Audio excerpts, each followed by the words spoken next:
Bab 1791. Seperti itu, tidak butuh waktu lama bagi semua orang untuk bersiap.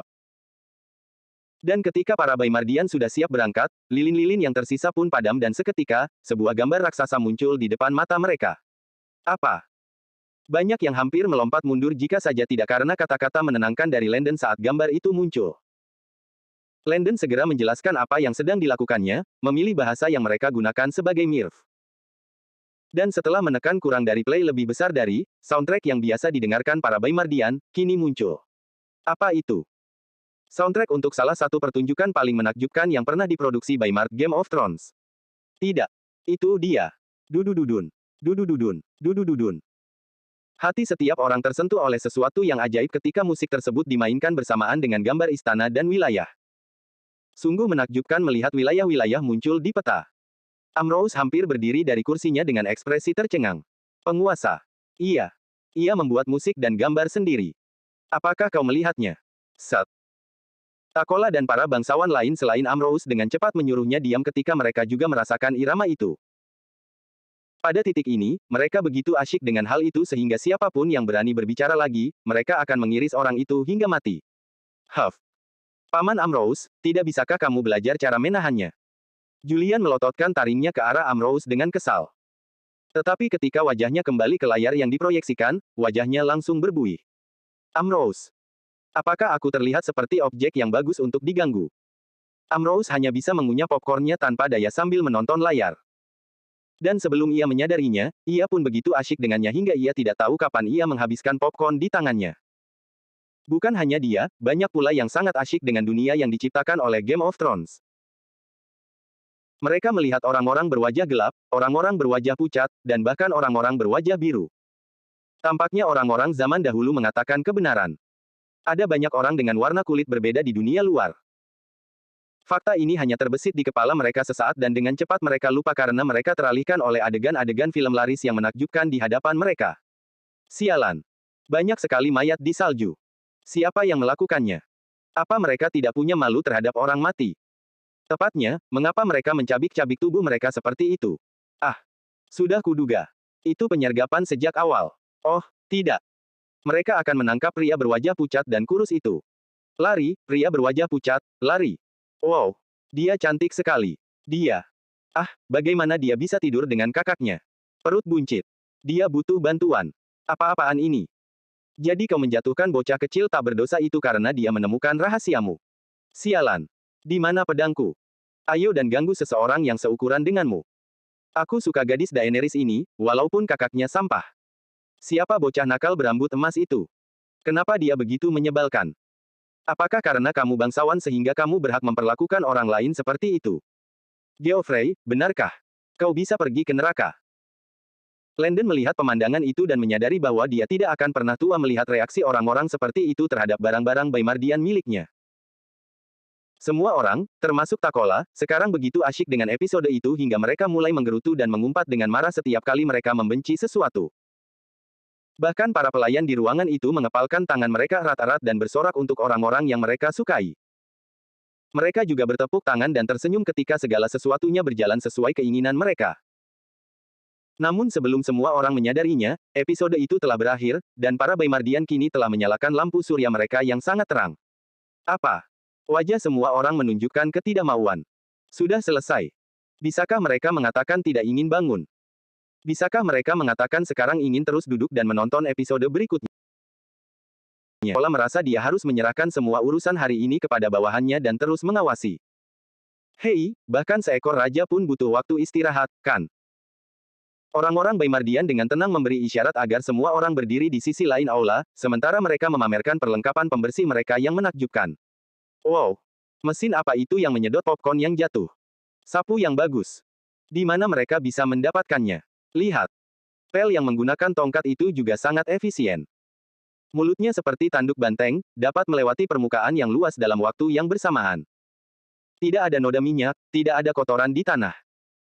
Para dayang dan pelayan yang melihat kejadian itu menjadi gembira sehingga beberapa perlengkapan pembersih diberikan sebagai hadiah untuk istana. Bukankah ini berarti mereka juga akan menggunakannya? Itu akan membuat pekerjaan mereka jauh lebih mudah. Setidaknya itu lebih baik daripada berbaring dan berlari ke depan sambil memegang kain di tangan. Itu adalah latihan yang cukup melelahkan tetapi sesuatu yang harus dilakukan. Orang-orang di era ini sungguh tidak memiliki banyak hal untuk dijadikan pegangan. Tahukah Anda seberapa besar ruang singgasana itu? Tidak, tunggu dulu. Jadi Anda tahu seberapa besar istana dan semua bangunan serta ruangannya. Mereka sangat besar, seperti mengepel katedral raksasa. Beberapa bahkan jauh lebih besar dari itu. Jadi bayangkan membersihkannya setiap hari atau 2 hari. Ruang singgasana, misalnya, didatangi dan dikeluarkan pengunjung setiap hari, jadi saya harus selalu bersih tanpa noda. Para pembantu setiap malam mengabaikan beberapa tempat selama beberapa hari atau seminggu, dan sebagian besar lorong dan ruang yang paling sering digunakan oleh keluarga kerajaan dan banyak pengunjung mereka harus disentuh setiap hari tanpa henti. Pembersihan ruang singgasana sebagian besar dilakukan pada malam hari atau dini hari sekitar pukul 3 atau 4 pagi. Beberapa tempat dapat dibersihkan pada siang hari, tetapi tempat lain harus sudah bersih sebelum matahari terbit. Sejauh yang mereka ingat, begitulah cara yang biasa dilakukan. Sekarang, ketika melihat seberapa cepat orang-orang Baimardian ini membersihkan tempat itu, banyak pembantu yang menghabiskan 5-6 jam di sini dengan ember dan kain di tangan mereka, sangat gembira hingga hampir meneteskan air mata. Mengendus, mengendus. Utusan surgawi macam apa ini yang berani membawakan mereka hadiah seperti itu? Semua orang kurang lebih terpesona oleh apa yang mereka lihat. Dan itu adalah akhir acara mengenai hadiah-hadiah pada daftar itu. Dengan proyeksi dimatikan, Landon menunjukkan cara mengoperasikan TV dan pemutar DVD mereka. Jadi yang membuatnya muncul adalah kekuatan yang dimanfaatkan oleh matahari. Landon mengangguk, kurang lebih. Itulah sebabnya kamu perlu menaruh power bank surya ini di dekat jendela dan tempat manapun yang terkena sinar matahari langsung. Kini, TV bertenaga surya juga memiliki bank daya surya yang dapat bertahan selama 4 hari untuk menonton TV terus-menerus jika bank daya surya terisi penuh. Teknologi Baimardian telah berkembang pesat sejak saat itu, dengan bank surya ini juga memungkinkan Anda mencolokkan perangkat biasa untuk mendapatkan daya. Power banknya bagus, jadi bahkan saat di jalan, di dunia perkemahan, kamu bisa mengisi daya ponselmu saat bepergian, kalau saja Baimar punya ponsel. Bagaimanapun, itu adalah proyek untuk tahun depan. Landon sudah paham cara melakukannya, berkat penelitiannya dan pengetahuan yang dimilikinya tentang telepon line, walkie-talkie, dan teknologi lain yang menjelaskan cara membuatnya. Setelah mengucapkan kata damai, Landon lalu mengeluarkan perjanjian damai yang ditulis dalam bahasa Mir supaya mereka bisa melihat sekilas semua yang ditawarkannya. Dia tahu bahwa selama ini, mereka pasti harus membahasnya. Dan ketika dia memutuskan untuk kembali, jika mereka pintar mereka akan mengizinkan beberapa dari mereka untuk mengikutinya kembali. Dia ingin mereka melihat sendiri betapa hebat dan menakjubkan Baimar miliknya. Yang lebih penting, dia ingin mereka mengetahui bahaya di dunia saat ini. Bangsa Mork kini memiliki batu suci. Siapa tahu apa yang bisa dilakukan oleh kekuatan batu itu? Apakah Anda benar-benar yakin tidak akan ada Morgani yang bisa masuk? Memang berisiko untuk selalu bersembunyi, bahkan jika dunia ingin melindungi Anda dengan menciptakan perairan mematikan di sekitar benua Nirvana Anda. Manusia yang tahu, suatu hari, mereka akan melakukan hal yang mustahil. Dan ketika saatnya tiba, apakah Anda ingin siap menghadapi mereka atau tidak berdaya? Sebaiknya Anda bertindak terlebih dahulu dengan mengetahui sebanyak mungkin tentang ancaman tersebut sebelum hal itu terjadi. Jika ada asteroid datang, haruskah kita hanya berdiam diri dan melihatnya menghancurkan dunia? Tidak. Itulah sebabnya mereka akan menembakkan rudal dan berusaha semaksimal mungkin untuk memecahnya menjadi potongan-potongan kecil dan mengurangi dampaknya. Jika mereka bisa, mereka dapat mengevakuasi orang-orang dari tempat-tempat yang akan terkena dampak. Mengetahui bahwa ancaman akan datang adalah langkah pertama menuju kemenangan. Raja Takola, kurasa aku akan menerima tawaranmu untuk tur itu sekarang juga. Takola memahami pikiran Landon. Dia memberi mereka ruang pribadi untuk berunding tentang masalah tersebut. Takola baru saja hendak membuka mulutnya ketika Julian segera menawarkan diri. Ayah, tidak perlu menunjuk orang lain. Akulah yang harus melakukannya. Bisakah Julian mengatakan dia ingin tahu barang bagus apa saja yang ada di Baimar selain yang ada di sini? Mengikuti di belakang pangeran, Landon pergi bersama orang-orang Baimardia yang kemudian berpisah, meninggalkan dirinya sendiri, Julian, dan pengawal pribadi Mirv milik Jukian. Ada pula yang berpisah dengan mereka dan segera membawa barang-barang Julian ke kamarnya. Pastikan kau menjaga barang-barang ini dengan nyawamu. Julian memperingatkan, sebelum melemparkan senyum lebar ke arah Landon dan menuntunnya keluar. Dengan baik. Sepertinya saya akan tinggal paling lama 4 hari lagi, Landon menyimpulkan ketika memikirkan situasi Biltozar. Asalkan dia tidak dalam bahaya, sistem akan menandai misinya selesai. Lalu dia bisa meninggalkan tim medis selama sebulan atau bahkan 2 bulan lagi sebelum membawa mereka kembali. Namun, sementara Landon telah mengemasi barang-barangnya di Nirvana, hal yang sama tidak dapat dikatakan untuk si cantik berkulit biru yang saat ini sedang dalam masalah. Apakah kau sudah mati? Organisasi telah memintaku untuk pergi ke Baymart sebelum batas waktu dan kau berani menunda pengirimanku. Wanita itu perlahan berdiri dan menatap pria kekar yang menggigil itu dengan tatapan dingin. Kremes, katakan padaku, apakah kamu ingin mati? Kremes menatap wanita itu, sambil berlutut dan meletakkan kedua tangannya di dada. Menakutkan, nyonyanya cukup menakutkan saat dia marah. Bukannya dia sengaja ingin mengganggu wanitanya, tetapi beberapa kapal mereka telah menjadi sasaran monster laut raksasa dan kini tenggelam di bawahnya. Berita buruk itu datang tiba-tiba, karena mereka menduga beberapa kapal akan tiba dengan beberapa barang rahasia mereka sendiri. Iya, mereka tidak dapat berenang dengan baik di dasar lautan dan meminta pertanggungjawaban dari makhluk laut raksasa itu. Jadi satu-satunya pilihan mereka adalah menelan kemarahan mereka dan merencanakan ulang semuanya lagi. Adapun alasan Camilla marah, ia juga merasa marah dengan tindakan para pelaut itu. Camilla menggertakkan giginya keras sekali hingga menimbulkan suara. Mereka seharusnya bersyukur karena mereka mati di laut, atau aku akan menusuk jantung mereka, mencungkil mata mereka dan memotong benda-benda kecil di antara kaki mereka agar hewan peliharaanku bisa memakannya. Baiklah, Kremes, apakah begitu sulit untuk mengikuti instruksi? Kremes tidak berani mengatakan apapun. Baiklah, jawab aku, sialan. Jawab aku sekarang, atau kau akan membayar atas nama mereka. Teguk. Kremes menelan ludah dengan wajah pucat pasi hingga orang akan mengira dia hantu. Tidak perlu, Nona. Itu memang ulah mereka. Semua orang tahu bahwa dari bulan November sampai April, arus garis laut Solaring sangat kacau dan gila pada saat-saat seperti ini. Bukannya mustahil untuk berlayar melewatinya tanpa masalah, tetapi kemungkinan kapal Anda mengalami kerusakan adalah 6/10. Itu adalah situasi 60/40 di mana Anda akan dapat menyeberang ke sisi lain dengan kerusakan pada kapal Anda. Dan dalam kemungkinan 60% itu, setengah dari waktu, kapal Anda akan tenggelam. Jadi demi Tuhan, mengapa mereka memilih berlayar melintasi garis itu di saat yang sangat sulit ini? Tidak ada yang dapat membuat mereka melakukan hal itu kecuali keserakahan. Mereka pasti ingin mencuri atau mengambil harta orang lain secara paksa, memasuki barisan tanpa izin. Para bajingan itu pada hakikat adalah pencuri, yang memilih mengambil risiko demi keserakahan. Perbuatan itu adalah apa yang membuat mereka kehilangan nyawa di laut. Sampah kecil yang rakus. Camilla mengumpat dengan suara gemuruh. Dan dalam waktu kurang dari sepersekian detik, lantai kini dipenuhi berbagai macam barang pecah. Kremes tidak berani bergeming. Sungguh menakjubkan bahwa meskipun wanita itu berperilaku licik, dia masih terlihat seperti seorang penyihir. Kecantikannya masih begitu memukau hingga tampak surrealis. Namun, setelah sekian lama bersama wanita itu dalam kehidupan ini, dia tahu bahwa wanita itu jauh dari sosok wanita lembut dan halus seperti yang digambarkannya. Setelah melepaskan amarahnya yang terpendam, Camilla dengan tenang menyisir rambutnya dengan tangan. Duduk di hadapan Kremes yang berlutut. Jadi, kita hanya punya 4 kapal untuk saat ini. Iya. Nona. Kremes menjawab dengan kepala sedikit tertunduk. Nona, 11 kapal lainnya tersebar untuk menjalankan misi lain dan tidak akan kembali dalam waktu dekat. Terutama yang dikirim oleh sang master sendiri, suaminya. Meskipun dia memanggilnya guru, itu hanya karena Camilla.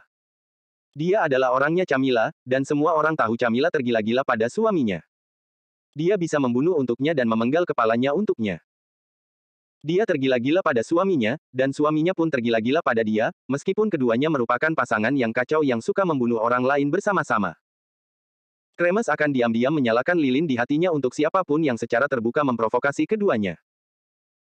Sambil mencondongkan tubuhnya ke kursi, si cantik berkostum biru itu dengan menggoda menyilangkan kakinya, sambil penuh perhatian mengetukkan jarinya pada lututnya yang terangkat. Kremes sayang, tidak perlu gugup begitu. Apakah kenyataan bahwa kakiku yang disilangkan begitu dekat dengan bibirmu mengganggumu? Kremes menundukkan kepalanya semakin dalam, berharap dia memiliki kekuatan untuk menghilang ke dalam tanah.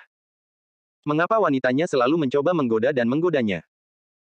Dia tahu apa yang sedang dilakukannya saat dia perlahan mengangkat salah satu kakinya dan menyilangkannya di atas kaki lainnya dengan menggoda. Dengan kedua tangannya saling bertautan dan menutupi pria kecil di depannya, Kremes segera menggerakkan jari-jarinya ke arah pahanya untuk mencubit dirinya sendiri dengan kukunya begitu keras hingga ia hampir berdarah. Seringkali, rasa sakit menjauhkan keinginan. Tidak ada pria yang memiliki darah daging dengan kehidupan seks yang sangat aktif akan melihat wanita seperti Camilla dan tidak membayangkan tubuh telanjangnya dalam pelukannya setidaknya sekali. Dia adalah wanita jahat yang menggodanya untuk mengorek rahasia dengan cara seperti itu. Jika mereka jatuh, dia dan suaminya akan bermain cemburu, dengan Camilla menikmati tindakan suaminya ketika dia kemudian melakukan pembunuhan massal untuk membunuh kekasihnya yang malang dan semua generasi serta keluarganya. Camilla benar-benar puas melihat suaminya membunuh anak laki-laki pria di depannya. Dan pada akhirnya, mereka akan bermesraan di depan mayat itu. Dengan segala yang diketahuinya tentang kekasihnya, beraninya dia membiarkan dirinya tergoda oleh godaannya. Camilla terkekeh, kremes, seperti biasa, kamu tidak menyenangkan. Kalau dipikir-pikir lagi. Aku membutuhkanmu, bukan? Kremes merasa getir dalam hatinya. Jadi hidupnya hanyalah mainan baginya. Meskipun menyakitkan untuk mengetahuinya, dia tetap tidak akan pernah mengkhianati kekasihnya. Sedih untuk mengatakannya, namun dia berhasil memeluknya erat-erat, meskipun mereka tidak memiliki hubungan intim apapun. Seolah-olah dia sedang dikutuk, dan dia tidak akan pernah bisa melepaskan diri, tidak peduli seberapa keras dia berusaha. Setelah merasa sudah cukup bersenang-senang untuk meredakan amarahnya sebelumnya, Camilla mulai serius. Wajahnya bukan lagi wajah Dewi yang suka main-main, melainkan wajah yang angkuh dengan sedikit kebanggaan di matanya. Dia menyesuaikan tubuhnya di kursinya, sekarang tampak seperti makhluk surgawi yang menatap manusia di bawah dengan jijik. Kremes, berdiri. Ya, Nyonya. Wajah Kremes juga berubah serius. Kremes, katakan padaku, apa yang kau ketahui tentang tempat yang bernama Baymart itu? Kremes mengerutkan kening, melihat ke tanah dan mengingat semua yang diketahuinya. Sejujurnya, Nona. Bangunan yang menjulang ke langit, kereta sepanjang kelabang raksasa. Menurutku itu agak berlebihan. Di dunia ini, melihat berarti percaya. Sekalipun mereka melukis hal-hal itu di buku katalog dan pamflet wisata mereka, siapa yang bisa menjamin itu semua nyata? Mereka mengatakan pelukis dapat melukis visi mereka untuk masa depan. Mungkin, para pelukis yang tekun menghabiskan 8 hingga 10 jam melukis setiap halaman, hanya melukis apa yang mereka bayangkan akan menjadi kenyataan suatu hari nanti. Kremes tinggal di Zol Empire yang bahkan belum tersentuh oleh Baymart. Apa yang ia maksud dengan tersentuh adalah bahwa perjanjian damai itu belum ditandatangani. Belum ada pembicaraan tentang kapal pengangkut Baymardian untuk orang-orang di sini. Dan jika bukan karena beberapa pedagang tetangga yang membawa barang-barang Baymart yang mereka beli dari perjanjian yang ditandatangani oleh kerajaan-kerajaan tetangga Zol, dia tidak akan pernah tahu ada kerajaan bernama Baymart.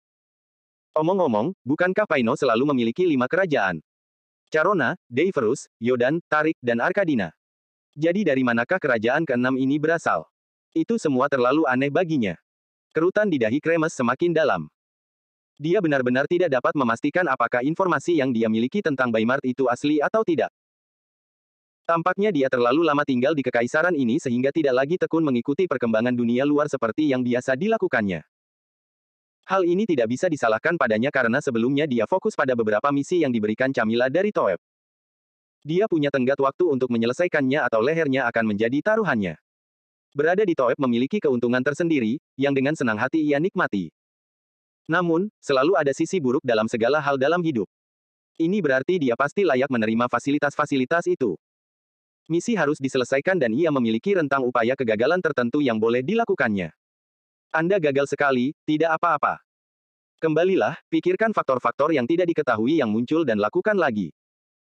Sebagai pemimpin unit, jika Anda gagal lebih dari 4 kali dalam misi yang sama, Anda akan diturunkan pangkatnya. Dan jika Anda gagal dalam misi yang sama lebih dari 10 kali, hukumannya adalah eksekusi tanpa pertanyaan. Kremes merasa Toeb cukup murah hati dengan memberinya 10 kesempatan untuk menyelesaikan satu misi sebelum dieksekusi.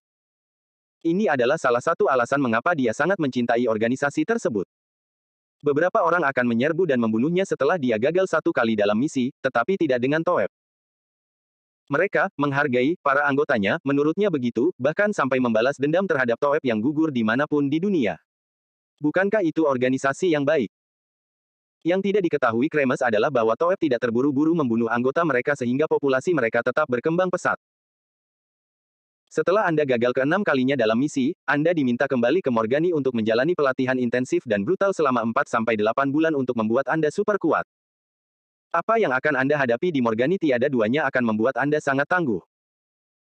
Dan ketika banyak yang kembali setelah pelatihan intensif, mereka biasanya tidak pernah gagal lagi dalam misi tersebut. Setiap bidak catur, baik lemah atau kuat, berharga bagi Toeb. Nona, maafkan saya, tapi menurut saya Baimart ini tidak sehebat yang pernah saya dengar. Kita tidak boleh lupa bahwa cerita dan dongeng yang diceritakan oleh para pedagang sering kali dilebih-lebihkan dari kebenarannya. Memang, mereka kremes, jawab Camilla. Memang, mereka kremes. Namun, aku telah melihat sedikit sihir mereka, dan sihir itu adalah jenis yang cukup kuat. Pikiran Camilla teringat kembali pada hari penobatan yang menentukan ketika Gregory hendak naik tahta. Dia dan beberapa orang lain telah berencana untuk menjatuhkannya untuk selamanya, hanya untuk dipukuli tanpa ampun oleh Gregory yang mengundang teman-teman kecilnya dari Baimart untuk membantu. Jika Gregory ada di sini, dia akan menggelengkan kepalanya tanda menolak, sambil berkata bahwa sebelum hari itu, dia tidak pernah tahu ada tempat bernama Baimart. Dia menyadari kekuatan Baimart di waktu yang sama, oke.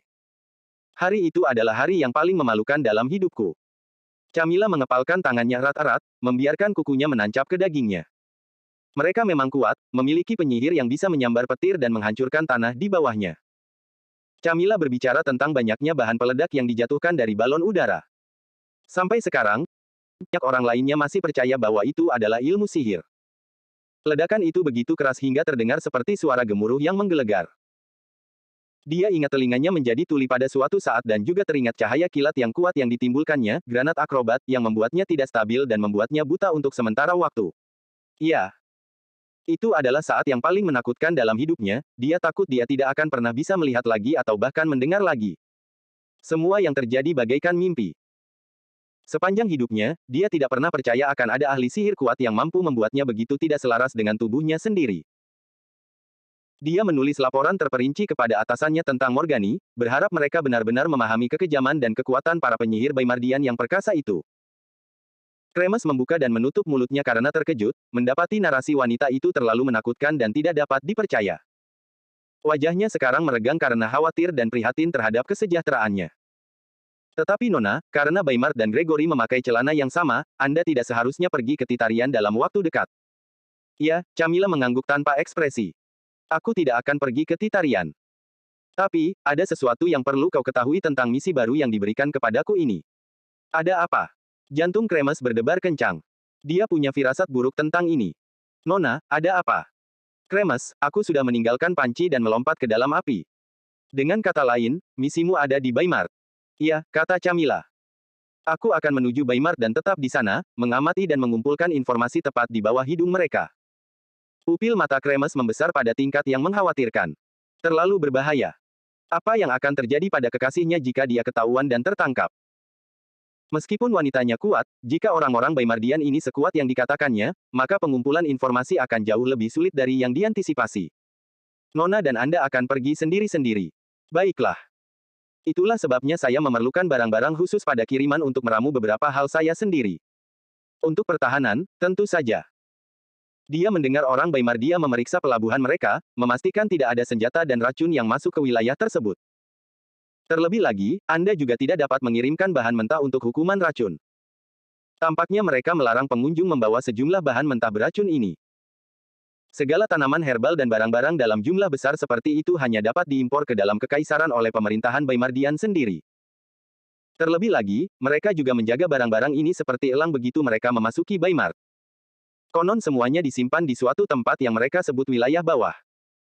Banyak pembunuh bayaran bersumpah bahwa hanya para dewa sendiri yang bisa masuk ke tempat itu. Kabar yang beredar di jalan adalah bahwa semua pasukan Paino bergandengan tangan untuk mengirim orang ke sana untuk mengawasi tempat itu siang dan malam. Mereka mengatakan bahkan di dalam zona hutan yang memisahkan wilayah bawah dari zona lainnya, Anda akan menemukan tidak kurang dari 50.000 pria dan wanita berpatroli di satu area hutan itu saja. Pasti benar, kalau tidak, bagaimana mungkin semua mata-mata selalu tertangkap dengan mudah?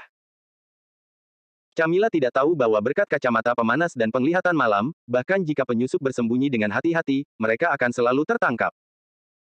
Jangan lupa bahwa sekarang ada drone penglihatan panas yang tampak seperti burung, terbang di atas tempat itu. Beberapa juga ditempatkan di pohon dan tempat-tempat lain yang tidak mencolok di sekitar Baimart. Pada akhirnya, apa yang bisa mereka katakan? Ada banyak cerita tentang 50.000 penjaga yang ditempatkan di sekitar tempat itu. Ada yang mengatakan bahkan ada 150.000 orang. Camilla tidak dapat menahan diri untuk berpikir ketika memikirkan betapa anehnya banyak kisah tentang Baimart. Meski begitu, meskipun Baimar punya beberapa trik, dia tidak percaya mereka masih bisa mendeteksi racun air terkenal yang dibanggakannya. Ini adalah racun yang dia buat sendiri di masa mudanya ketika dia pertama kali diperkenalkan ke organisasi dan dibawa ke Morgani untuk pelatihan. Dia mengembangkan racun yang sekarang disebut Morgani sebagai racun air. Racun itu tidak dapat dilacak, tidak dapat dideteksi, dan sangat sulit dikenali. Mereka mengatakan itu adalah racun paling mematikan ke-77 dalam buku mereka. Pahami bahwa Morgani memiliki daftar buku racun berisi 13.890 racun yang diketahui yang dikembangkan secara eksklusif oleh Toeb selama bertahun-tahun. Dan dia, seorang wanita, menciptakan lagu yang menduduki peringkat ke-77. Bukankah itu membuat Anda tercengang? Bagi wanita, mereka tidak menekankan agar mereka belajar cara bertarung, karena takut mereka akan menjadi besar dan jantan. Tidak, lebih baik mempelajari hal-hal seperti membuat racun.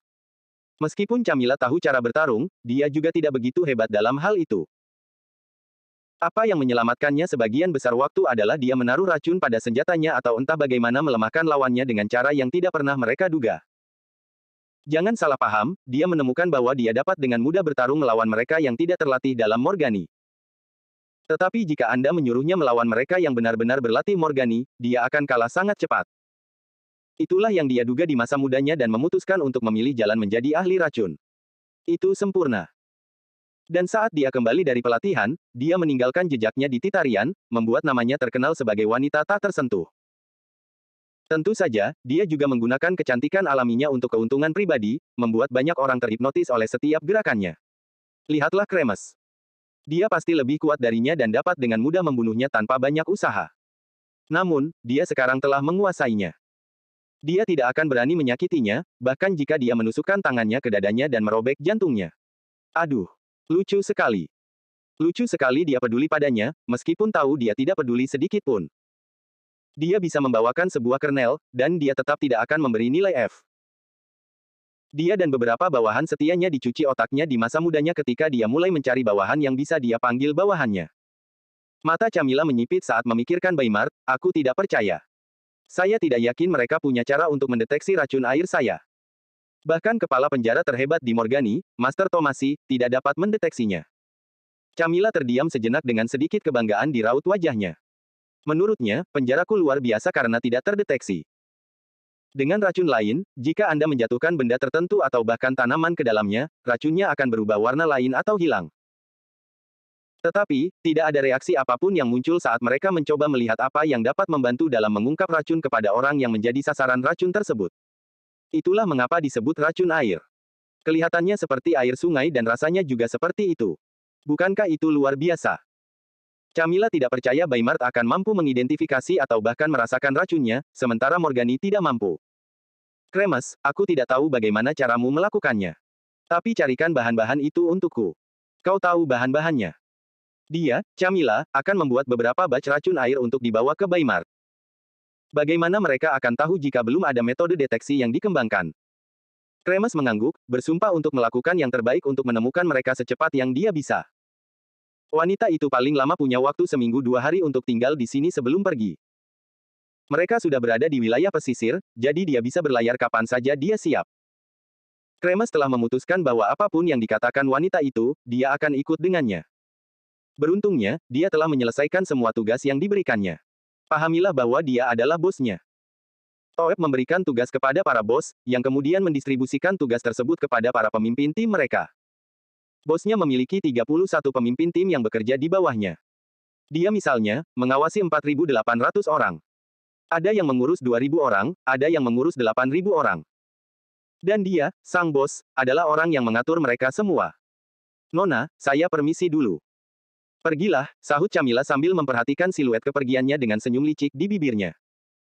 Benar saja, anak anjing kecilnya pasti akan ikut bersamanya bersama beberapa anak buahnya. Perhentian berikutnya, Baimart. Sementara Camilla membuat rencana misinya, kembali ke Paino, tamu aneh lainnya juga sedang dalam perjalanan ke sana. Wajahnya yang tampan nan jahat menatap keluar jendela, dengan senyum tipis di bibirnya. Lucy. Aku akan segera menemuimu, calon istriku. Hari ini dingin dan sangat dingin. Suhunya rendah, dan kereta yang ditumpangi semua orang kini dilengkapi pemanas portabel terbaru. Bagian terbaiknya adalah mereka dioperasikan dengan baterai, jadi meskipun mereka tidak memiliki cukup sinar matahari untuk energi surya, mereka dapat membeli baterai khusus berukuran besar dan menempatkannya di dalamnya. Baterai A+++ biasa bukanlah yang mereka bicarakan. Baterai untuk perangkat ini disebut Supersonic A, jenis khusus yang dapat bertahan berbulan-bulan sebelum dayanya habis. Sungguh menakjubkan bagaimana alat pemanas portabel yang bentuknya mirip radio, bisa menghasilkan panas yang cukup untuk menghangatkan mereka di dalam kereta dorong mereka. Sangat panas. Banyak yang diam-diam menurunkan selimut, meraba-raba mencari air di tengah panasnya cuaca. Jaket dan pakaian tebal ala Baymardian mereka semakin memerangkap panas tubuh dan lingkungan sekitar. Namun, bibir mereka tersenyum tipis, merasa lebih baik merasakan panas di musim dingin daripada kedinginan dan kedinginan. Di dalam gerbong, banyak yang cepat-cepat membuka jendela kayu pelindung dan mengaitkannya ke pengait di langit-langit. Sekarang, ia seperti buku terbalik yang diletakkan vertikal. Setelah menyingkirkan jendela kayu itu, mereka menggulung jendela tembus pandang mereka dengan bangga di wajah mereka. Iya. Kereta baru tersebut meniru beberapa perlengkapan kendaraan Baymardian, yang memungkinkan jendela tembus pandang digulung dengan metode tuas katrol. Bagi mereka, itu sama saja dengan mendayung di jembatan angkat. Sekali lagi, jendela tembus pandang dari Baymard ini bukanlah jenis yang digunakan bertahun-tahun lalu. Tidak. Telah terjadi kemajuan besar dalam teknologi jendela, dengan jendela sekarang beberapa kali lebih kokoh dalam menahan berbagai serangan anak panah. Yah, kalau mau adil, jendela tembus pandang sebelumnya masih jauh lebih unggul daripada jendela kayu sebelum anak panah dapat membuat retakan pada jendela kayu. Dan dengan cukup banyak retakan, jendela-jendela itu dapat pecah, membuat pelancong rentan terhadap segala macam serangan. Namun, jendela tembus pandang Baymardian pada waktu itu dapat menahan lebih banyak kekuatan anak panah sebelum rusak. Pahamilah bahwa anak panah bukanlah peluru. Tentu, ia kuat dengan caranya sendiri, tetapi jika Anda memperhitungkan gangguan angin dan bahkan kekuatan menukiknya yang normal, ia tetap tidak terlalu sulit untuk melakukan serangan balik di mata Baymard. Bayangkan itu adalah jendela Baymardian yang digunakan bertahun-tahun lalu oleh dunia luar. Kini, teknologi jendela telah berkembang pesat, dengan banyaknya pedagang dan bengkel pembuat kereta yang menghadiri pameran di awal tahun lalu. Mereka hadir dan tidak membuang waktu untuk memesan pembelian grosir. Baymard, tentu saja, dapat mengirimkan barang-barang grosir ini ke pos pemeriksaan tertentu untuk pedagang mapan. Semua ini adalah keuntungan menjadi anggota asosiasi pedagang. Mereka bahkan dapat mempercepat pengiriman, jika Anda benar-benar membutuhkannya segera. Menakjubkan, bukan? Jendela tembus pandang benar-benar lebih tebal dan membantu memberikan wisatawan pengalaman baru saat bepergian di tengah musim dingin. Biasanya, jendela kayu akan diturunkan, sehingga dunia luar tidak dapat melihatnya. Dan jika terjadi masalah, hanya kusir, pengawal, dan pengintailah yang bisa mengawasi masalah tersebut. Namun kini orang juga dapat menjaga diri mereka sendiri saat bepergian di musim dingin. Cek. Rudolf dengan lembut menyentuh tirai merah yang diikat di sisi jendela, mengintip pemandangan di belakangnya. Sudah berbulan-bulan sejak kita berada di sini, dan aku sudah kecanduan dengan produk-produk ini. Dia kemudian terdiam karena khawatir, Bas, tidakkah menurutmu Viennetta kita terlalu terbelakang? Dia dulu mengira Viennetta 10. Tidak, 30 kali lebih kuat dari Paino dalam hal teknologi. Tetapi setelah menghabiskan berbulan-bulan di Arkadina, dia memiliki beberapa keraguan tentang pemikirannya sebelumnya. Kemanapun Anda memandang, tampaknya Anda dapat menemukan produk-produk penting yang dapat membuat kehidupan Anda jauh lebih mudah saat tumbuh dewasa. Sebastian mengangguk dengan muram, merasakan hasratnya yang besar untuk menaklukkan Arkadina. Itu seharusnya miliknya. Itu miliknya. Jadi semua yang ada di sini juga miliknya. Sebastian memperhatikan segala sesuatu dan semua orang seolah-olah dia sudah membayarnya. Mereka adalah rakyatnya dan apapun yang mereka miliki, juga miliknya. Saat dia mengambil alih, dia perlu menggunakan uangnya sendiri untuk keperluan darurat pribadinya. Jadi disitulah orang-orang berperan. Situasi pajak rendah yang sistematis dan menggelikan harus dihentikan. Saat ini, Arkadina telah terbagi menjadi 98 negara bagian. Beberapa negara bagian memiliki 360 kota, kota kecil dan desa, sementara negara bagian lain memiliki 150. Ketika orang mengatakan Arkadina besar, itu bukan suatu pernyataan yang meremehkan. Arkadina sendiri ukurannya sebesar beberapa benua di dunia ini. Bahkan dengan begitu banyak daerah pemukiman, masih banyak lahan dan hutan yang tidak digunakan di dalamnya. Pahamilah bahwa setiap kota, desa, dan kota kecil terpisah satu sama lain oleh tanah lapang, dan banyak kawasan kehutanan, yang biasanya memerlukan waktu 16 jam atau lebih bagi petani untuk berjalan kaki dari satu tempat ke tempat lain. Beberapa tempat berjarak 5 hari. Ini berarti Anda dapat menempuh jalan itu dan tidak akan melihat pemukiman terdekat selama 5 hari dengan berjalan kaki. Arkadina mungkin benar-benar merupakan kekuatan besar yang harus diperhitungkan jika saja ia tidak berada di Paino dan tidak diganggu oleh Mork yang menyabotase keberhasilannya. Tolong, mereka punya orang berkuasa yang menghambat pertumbuhan Arkadina dari generasi ke generasi. Iya, semuanya dikontrol dengan baik oleh mereka dalam bayang-bayang. Mereka memastikan kelaparan dan kelaparan melanda sebagian besar tanah, yang pada gilirannya mengurangi kebutuhan akan pasukan yang sangat besar.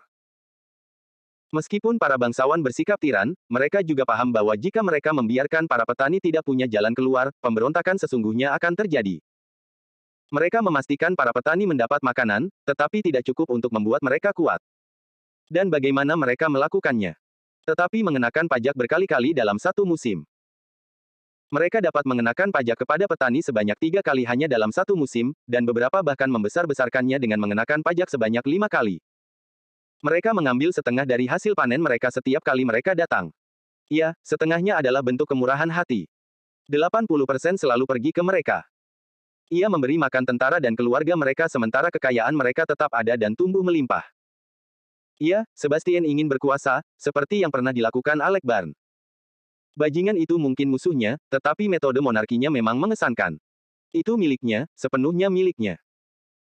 Melihat ke Winterland melalui jendelanya, Sebastian merasa itu baik bagi para petani rendahan ini untuk perlahan-lahan mengembangkan kekayaan mereka. Sehingga ketika waktunya tiba, dia bisa masuk dan mengumpulkan semuanya. Para petani yang mencoba memutus siklus kemiskinan adalah hal paling absurd yang pernah dia dengar. Jika mereka pintar, mereka akan tetap di jalur mereka dan tidak pernah menantangnya ketika dia naik tahta. Dia, Sebastian, tidak selemah William. Siapapun yang berani melawan akan dieksekusi tanpa tergesa-gesa. Itu adalah fakta yang sulit diketahui bahwa pembunuhan menimbulkan rasa takut, dan rasa takut menimbulkan kepatuhan. Kepatuhan adalah yang dia inginkan, dan bukan kepercayaan konyol mereka. Mereka sekarang melewati sebuah kota bernama Damaskus. Itu adalah kota kecil tapi terkemuka yang memiliki pesona unik.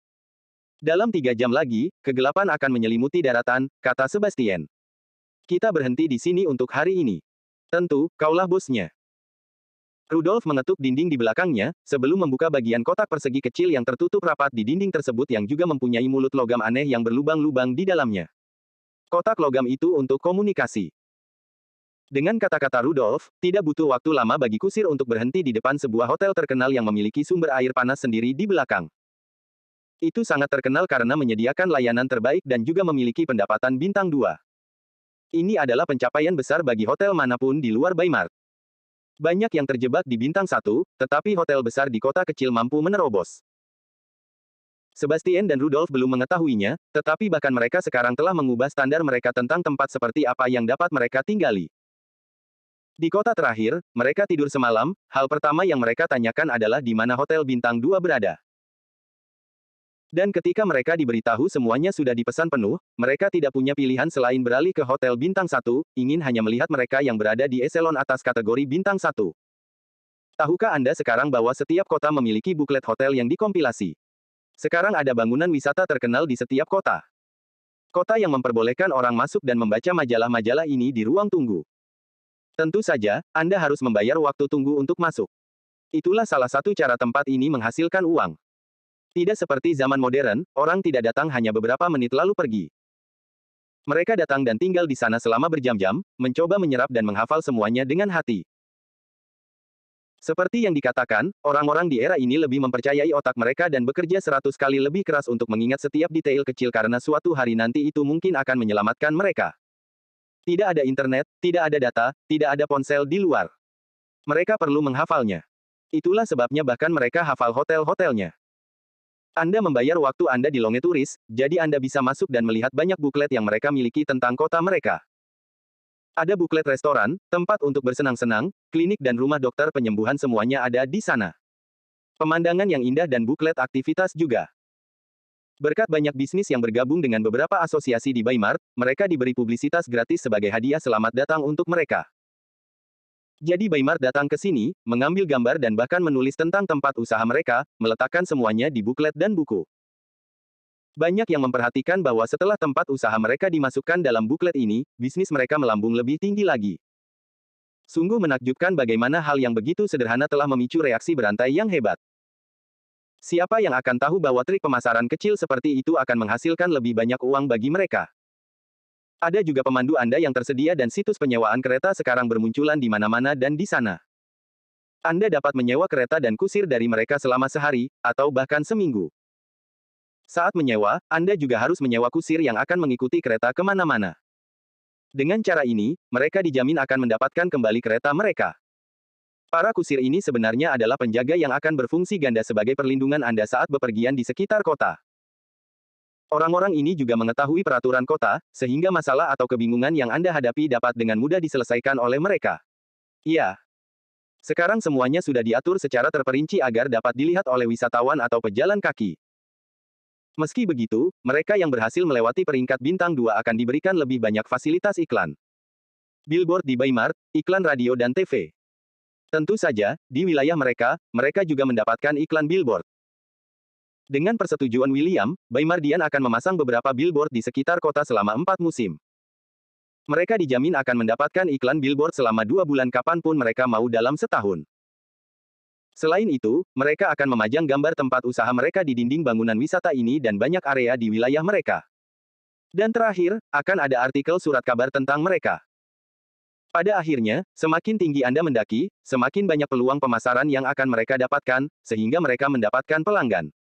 Begitulah cara kerja di sini. Sebastian dan timnya telah melewati kota ini beberapa waktu lalu saat menuju ke ibu kota. Namun sekarang saat mereka melakukan perjalanan menuju Baymart, mereka tetap memilih untuk melalui jalur yang cukup nyaman bagi mereka. Setidaknya, jalur tersebut akan membawa mereka ke kota pesisir pertama yang mereka singgahi setelah berlabuh di Arkadina. Mereka berencana untuk singgah di kota tersebut untuk menyampaikan kabar melalui laut, sebelum melanjutkan perjalanan mereka ke Baymart. Karena jalur ini sudah tidak asing lagi, mereka memilih untuk tidur di kota-kota yang pernah mereka tinggali sebelumnya. Jadi bagi mereka, mereka tidak perlu lagi pergi ke gedung pariwisata untuk mencari hotel. Mereka sudah memiliki daftar lokasi hotel dalam pikiran. Jangan berpikir bahwa hanya karena mereka menguasai sebagian besar informasi, mereka tidak akan pergi ke gedung wisata sebelum mereka pergi. Semua orang di dunia ini tahu bahwa informasi selalu berubah.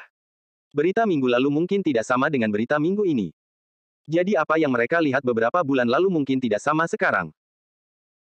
Mungkin terdengar konyol bagi orang-orang modern untuk terus mencari restoran dan tempat wisata lainnya, tetapi bagi mereka, pengetahuan adalah kekuatan. Ini adalah cara bagi mereka untuk mengetahui bisnis baru apa yang telah bermunculan selama waktu yang tidak mereka lewati ini. Sekali lagi, Anda mungkin berpikir beberapa tempat itu sederhana, tetapi hanya mereka yang berada di dunia bawah yang dapat melihat beberapa hotel pembunuh yang tersembunyi di tempat yang terlihat jelas dari orang banyak. Ada penginapan aneh di sini, yang hanya menerima pembunuh. Ada juga kafe informasi dan situs aneh lainnya yang hanya akan menarik minat mereka yang berkuasa. Mengikuti tren terkini adalah suatu keharusan di dunia yang kejam ini. Ini lagi-lagi menjadi alasan lain mengapa gedung pariwisata tidak akan pernah kehabisan pelanggan, yang membayar untuk menggunakan longe. Pahamilah bahwa bahkan pengemudi taksi yang baru saja pindah ke sini, datang ke sini untuk mempelajari rute ke tempat-tempat ini. Belum ada peta luar, namun, lokasi tempat usaha itu berada dicatat dalam deskripsi. Orang dapat melihat penjelasan yang sangat rinci seperti Gilligan Hotel, terletak di antara Grand Molengian Stone dan Whitewood dan King Square, Gilligan Hotel memiliki bla, bla, bla. Pengemudi taksi akan mengingat deskripsi ini, mengetahui bahwa Gilligan Hotel ditemukan di jalan yang dekat dengan Whitewood dan King Square. Dari sana, terserah mereka untuk keluar dan menemukan tempat-tempat itu sendiri. Mereka akan menghabiskan beberapa minggu menguasai jalan-jalan sebelum menerima pelanggan pertama mereka. Pertama-tama, seseorang harus memperoleh pengetahuan tentang di mana saja lokasi wisata ini berada sehingga mereka dapat melakukan pekerjaan mereka dengan baik dan mengantar pelanggan mereka ke sana tepat waktu. Sopir taksi, pedagang, dan mereka yang selalu berada di jalan adalah pengunjung yang paling sering ke tempat wisata tersebut, yang membuat tempat itu selalu penuh, seolah-olah seseorang berada di perpustakaan umum. Arkadina Sir telah berubah, dari yang dulu di bawah kekuasaan Alec Barn. Setidaknya itulah yang didengar Sebastian dan Rudolf berulang kali. Sesampainya di penginapan bintang 1 yang megah, para pengawal mereka dengan cepat membantu check-in, dan segera, Rudolf dan Sebastian mendapati diri mereka berada di sebuah suite besar yang dibuat untuk Firaun. Tempat tidurnya megah, lantainya terbuat dari emas murni dan pilar-pilarnya juga emas, dengan tali hitam halus diikatkan di sekeliling pilar. Tema di sini adalah emas, coklat, dan hitam. Ada beberapa cermin dari lantai hingga langit-langit di sekitar tempat itu dan banyak artefak yang tampak sesuai dengan campaign komplementer bergengsi milik Sebastian dan barang-barang lainnya juga terlihat di atas meja. Ruangan itu juga memiliki teknologi terkini, seperti baterai Baymardian dan lampu kendali jarak jauh. Ada perapian yang sekarang menyala dan balkon indah yang dapat membuat banyak orang kehilangan kata-kata. Namun, sebelum keduanya bisa merasa lebih nyaman, angin aneh bertiup, diikuti oleh suara benda yang dijatuhkan ke lantai sebuah surat. Mata Sebastian berkedip dingin, sepertinya kita punya tugas. Beberapa menit kemudian, keduanya melempar surat itu ke perapian. Sebastian yang tidak mudah terkejut, kini tampak linglung saat duduk. Apakah mereka gila? Mereka berani menahan saudara-saudara bajak laut yang paling menakutkan dan kejam. Rudolf tidak dapat menahan diri untuk bertanya, masih merasa tidak percaya. Jika apa yang tertulis dalam surat itu benar, maka si jenggot putih dan si tukang roti yang terkenal dipastikan dikurung di penjara Baymardian. Saat mereka menuju Baymart untuk urusan pribadi, Toeb merasa bijaksana untuk memberi mereka tugas kecil. Mereka punya pesan untuk disampaikan kepada mereka berdua. Pesan dari orang besar itu sendiri, saudara mereka, kepala organisasi bajak laut saat ini. Orang yang membuat dirinya kebal terhadap semua penjara. Mereka mengatakan bahwa dia juga terlahir dengan kemampuan supernatural, dengan tubuh sekeras batu. Bahkan jika anak panah ditembakkan, tepat ke jantungnya, itu mungkin tidak berhasil. Beberapa pukulan harus dilancarkan di tempat terbuka yang sama agar dia merasakan dampaknya. Tidak seorang pun tahu nama pria itu kecuali saudara-saudaranya. Nama aslinya adalah Zane Jones, sama seperti nama asli The Baker adalah Marlo Jones. Tidak seorang pun tahu nama-nama bajak laut ini, karena mereka telah menggunakan nama sandi mereka selama beberapa dekade. Dan bahkan nama-nama yang ditulis oleh Baymardian dalam daftar tahanan, sangat mencurigakan. Sejauh yang mereka tahu, nama-nama itu bisa saja nama alias yang dibuat-buat untuk menyembunyikan identitas bajak laut yang mereka kurung. Mungkin mereka takut Mork akan datang untuk membalas dendam, jadi mereka menggunakan nama palsu seperti Marlo Jones. Semua orang berpikir seperti itu, tanpa tahu bahwa itu adalah nama asli Baker. Bahkan dia terkejut setiap kali orang Baymardian memanggilnya dengan namanya. Tentu saja, terkadang mereka juga memanggilnya Baker. Langit-langit semakin dingin, sambil menatap ke kejauhan di balik balkon, Sebastian menjilat bibirnya. Karena badai akan datang, jawab Rudolf yang jenaka, badai yang mengerikan akan datang bagi siapapun yang menampung tamu besar seperti Whitebeard dan The Baker di rumah mereka. Rudolf, berapa lama lagi waktu yang tersisa? Saya kira 2 bulan dan 3 minggu. Kali ini termasuk pemberhentian singkat di pelabuhan pesisir. Rudolf menatap Sebastian yang tetap percaya diri seperti sebelumnya, selalu merasa dalam hatinya bahwa ia mengikuti jalan yang benar. Masa depan Sebastian tidak terbatas, dan ia harus memastikan bahwa ia mengambil tempatnya sebagai tangan kanannya. Mulai besok, kami akan mempercepat gerakan kami, kata Sebastian. Mereka tidak bisa membuat bos besar seperti The Baker dan Whitebeard menunggu. Badai memang akan datang, badai yang belum mereka ketahui sepenuhnya. Namun, hal itu tidak menghentikan mereka untuk bersiap. Sementara itu, Landon, yang tidak tahu apapun tentang rencana mereka, kini tengah asyik berbincang dengan keluarga Mirv. Melihat Biltozar yang tinggi namun kini kurus, Landon tahu sosoknya yang dulu pastilah garang. Namun setelah jatuh sakit cukup lama, kini ia tampak seperti ranting yang sangat tinggi. Setidaknya ia adalah ranting yang penuh energi. Gakakakakaka. Tawa Biltozar cukup menggelikan bagi Landon. Biltozar menatapnya dengan mata berbinar setelah menyaksikan pertarungannya dengan salah satu jenderal terkuat mereka. Landon, oh, kau terlalu galak saat itu. Apa nama jurusmu itu? Tendangan terbang berputar. Bolehkah aku mempelajarinya? Biltozar berharap ia dapat menyimpan pertarungan itu di TV dan menontonnya lagi dan lagi. Saat ia berbicara, ia menggerakkan tangannya seolah-olah mencoba meniru pertarungan itu. Ia melemparkan Qing dan menggerakkan tubuhnya, mengamati pertarungan itu dari Landon yang, omong-omong, adalah orang yang bertarung. Setelah beberapa hari dan beberapa adegan intim dengan Landon, ia, Takola, dan banyak orang lainnya secara tidak sadar telah melewatkan formalitas itu, terutama setelah menonton banyak film bersama. Nah, Anda benar-benar lupa diri saat melihat orang-orang kecil melompat-lompat di dalam kotak ajaib itu. Pertama kali Biltozar melihatnya, ia hampir melompat dari ranjang rumah sakit portabel, ingin segera berlari ke TV, memecahkannya, dan membebaskan orang-orang di dalamnya. Apa ini? Sihir. Jika bukan karena kurangnya kekuatan saat bangun, ia mungkin akan melakukannya. Landon mendorongnya pelan dengan tatapan tak berdaya di matanya. Mengapa orang ini begitu aktif setelah sakit sekian lama? Bukankah dia masih perlu istirahat di tempat tidur? Berbaringlah dan jujurlah. Kau masih seorang pasien. Biltozar memiringkan kepalanya, bingung, tapi Landen, oh, aku merasa sangat baik. Jadi mengapa aku masih harus berbaring di tempat tidur? Demi kebaikanmu sendiri. Dan kebaikanku, Landen diam-diam berpikir ketika menutupi orang ini dengan selimut. Dia pikir Biltozar, sang pewaris, akan menjadi orang yang tabah dan tidak suka menyendiri. Tetapi hanya 1 jam setelah orang itu bangun, dia menemukan bahwa dia dan saudaranya Julian, lebih mirip satu sama lain daripada yang mereka sadari. Mereka berdua adalah burung beo yang dapat membujuknya sampai mati ketika sesuatu yang menarik perhatian mereka. Melihat jam tangan luar biasa yang dicuri ibunya, Ratu Abigail. Disimpan untuknya, Biltozar sangat senang sehingga dia terus melihat waktu dengan gaya setiap 2 menit. Landen, oh, apa pendapatmu tentang gerakan tanganku yang lembut? Landen merasa semua kesabarannya di dunia ini telah tersimpan hanya untuk saat ini.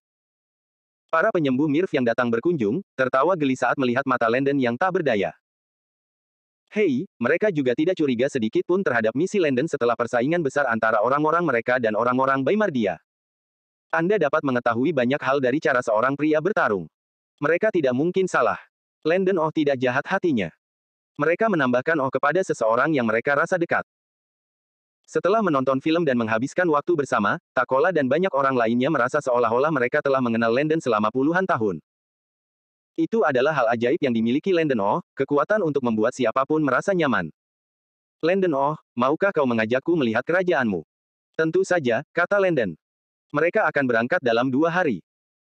Hari-hari berlalu dengan cepat, dan segera, tibalah malam sebelum tamu Baimardian mereka harus pergi. Banyak orang memiliki emosi yang berbeda, ada yang dalam, ada yang dangkal. Malam itu semegah yang diharapkan. Musik, tarian, kehebatan bertarung, dan tabuhan genderang mereka membuat penduduk Baimard berdiri dan bertepuk tangan dengan takjub. Hebat, hebat. Selalu menyenangkan menyaksikan tarian tradisional dan hiburan dari orang lain. Sial, tarian topeng mereka luar biasa. Bagaimana mungkin gadis itu memecahkan semangka dengan pahanya di udara? Wow. Aku heran apa arti jejak kaki putih di dada mereka. Mengapa menurutku itu membuat pria mereka terlihat lebih seksi? Yah, pertama-tama, mereka memiliki tubuh yang bagus. Baik pria maupun wanita Baimard sepakat tentang hal ini. Betapa tampan dan tegapnya orang-orang di sini. Hampir tampak seolah-olah mereka sangat disukai oleh surga dibandingkan dengan tempat lain di dunia. Yah, mereka mengatakan kecantikan adalah motivator yang hebat. Banyak yang diam-diam bersumpah untuk mempelajari bahasa Mirv sepenuhnya dalam waktu singkat agar dapat berbicara dengan mereka dengan benar. Anda harus tahu bahwa sejak hari mereka meninggalkan pantai Baimard, mereka telah menghabiskan waktu berminggu-minggu mempelajari bahasa Mirv di bawah Landen. Mereka mungkin masih belum dapat membentuk kalimat yang baik, tetapi mereka dapat mengidentifikasi kata-kata tertentu seperti apa yang orang Mirv sebut sebagai kursi, meja, cangkir dan seterusnya. Seperti bahasa apapun, mereka pertama-tama mempelajari hal-hal penting tertentu seperti kata ganti. Saya, Anda, kami, mereka, dan semua itu adalah fokus mereka. Kala lampau, kala sekarang, kala mendatang, semua ini membantu mereka memilih beberapa hal di sana-sini. Namun, ini jauh dari cukup. Itulah sebabnya mereka mulai berinteraksi dengan orang-orang Mirv dan mulai mencoba berbicara bahasa Mirv. Tentu saja, itu adalah bencana. Namun, tahukah Anda, ketika mereka menunjuk ke arah tertentu dan menggerakkan tangan mereka seperti boneka, orang-orang Mirv akan memahami maksud mereka. Oh, maksudmu kursi. Apakah Anda ingin menggunakan kamar mandi? Apakah kamu mengusap perutmu karena lapar? Para Mirv akan menangkap pikiran mereka dan mereka pada gilirannya akan menangkap kata-kata yang mereka ucapkan. Jika Anda melemparkan seorang pria ke negeri asing, segera, pria itu akan dipaksa untuk belajar cara berbicara seperti orang asing. Para Baimardian senang mereka memiliki waktu 1 bulan lagi dan beberapa minggu sebelum mencapai Baimard dengan kapal. Dengan cara ini, bukankah mereka akan belajar banyak dari para Mirv seperti ini? Ini sangat bagus. Begitu pula, Landen juga berencana untuk mengajarkan Pairon kepada Mirves. Jika mereka tahu Pairon, itu akan sama saja dengan mempelajari Vein dan Morg. Bagaimanapun, dia tidak berharap mereka menjadi hebat, tetapi setidaknya mereka akan dapat memahami beberapa hal saat mereka sampai di Baimard.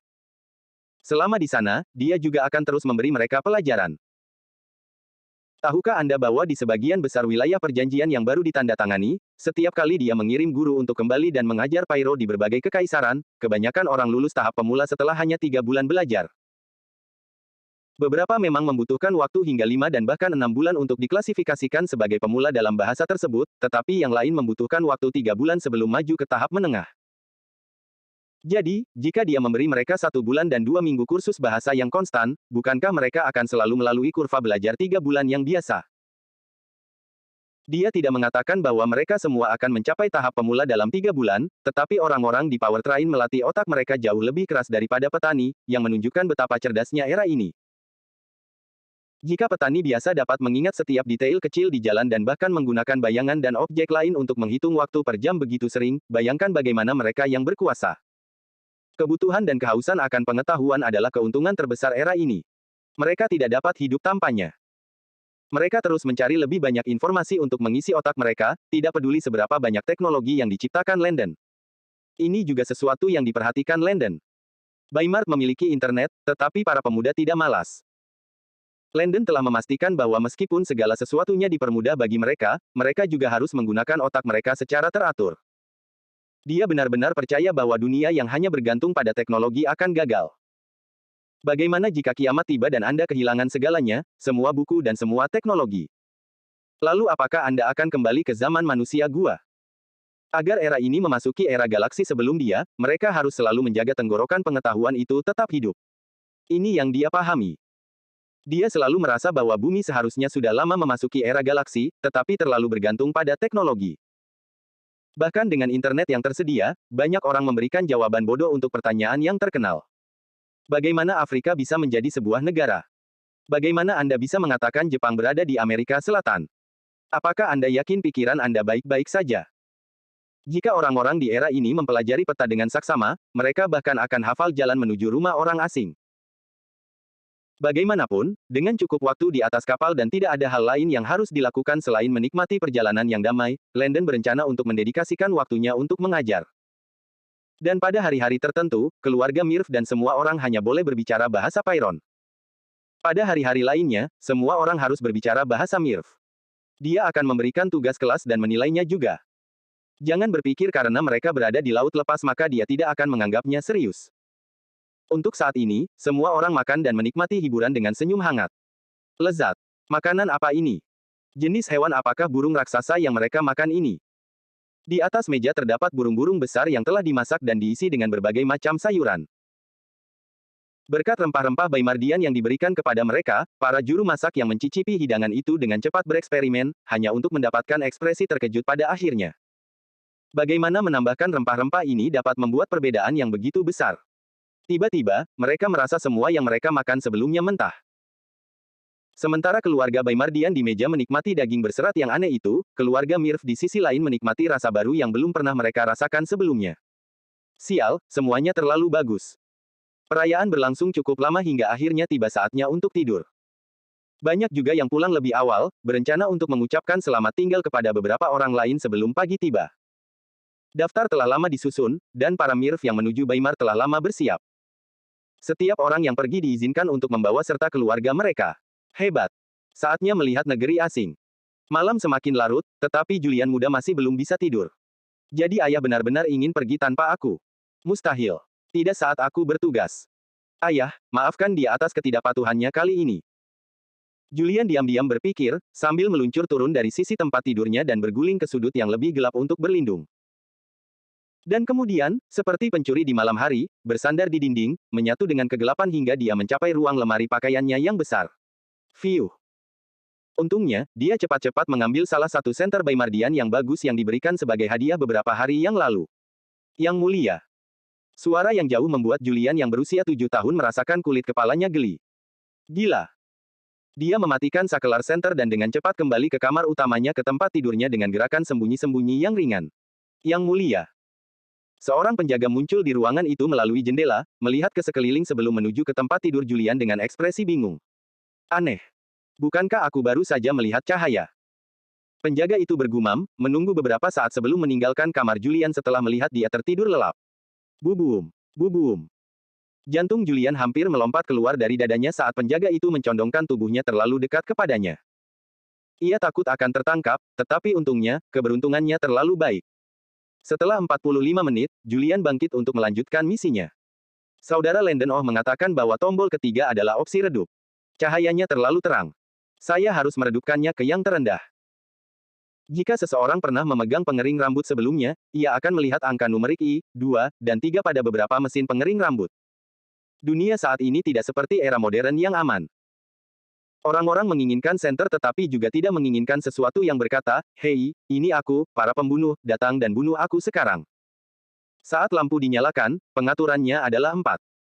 Namun untuk menurunkannya, tekan tombol apapun di samping angka-angka 3, 2, dan I.